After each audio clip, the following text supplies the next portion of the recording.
Were you born? Can I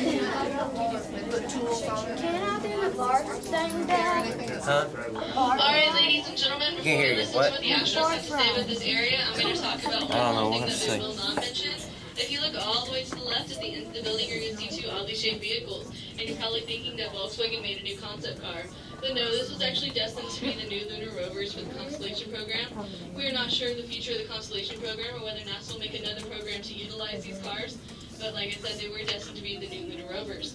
They are the ultimate all-terrain vehicle. They have 6 pairs of wheels, so they can go forward, backward, left, right, diagonal. Any way you would need to go, they can. They can be attached together, so it looks like one's driving forward and one's driving backward. And that can be utilized to where since they have a full pressure cabin, they can have more astronauts on a mission. They can have more space to do any kind of experiments they need to while on a lunar rover mission. Another interesting feature is you can't really see the back of it. The American flag's blocking it, but you can kind of see 2 rectangular portals.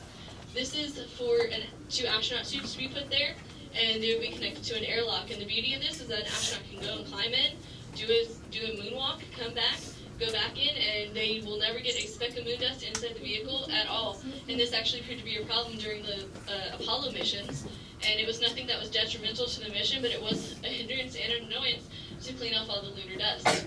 Alright folks, we're going to be listening to what the astronauts have to say about this area. Directly in front of us is an area where the astronauts practice using the highly articulated robotic arms used to manipulate objects in space.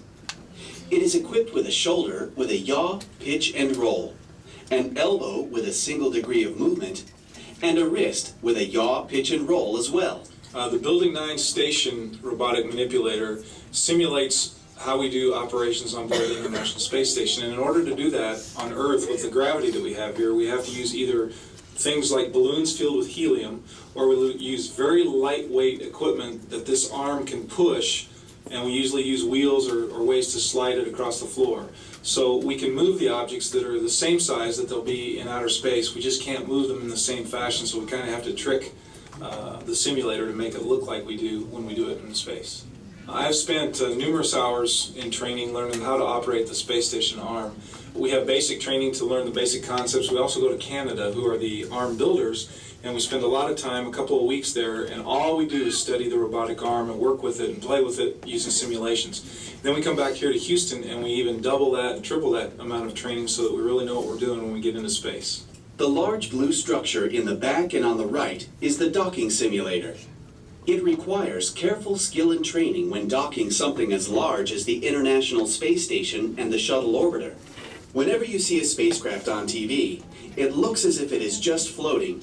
However, it's actually traveling at a speed of 17,500 miles per hour, roughly 5 miles per second. This concludes this portion of the tour.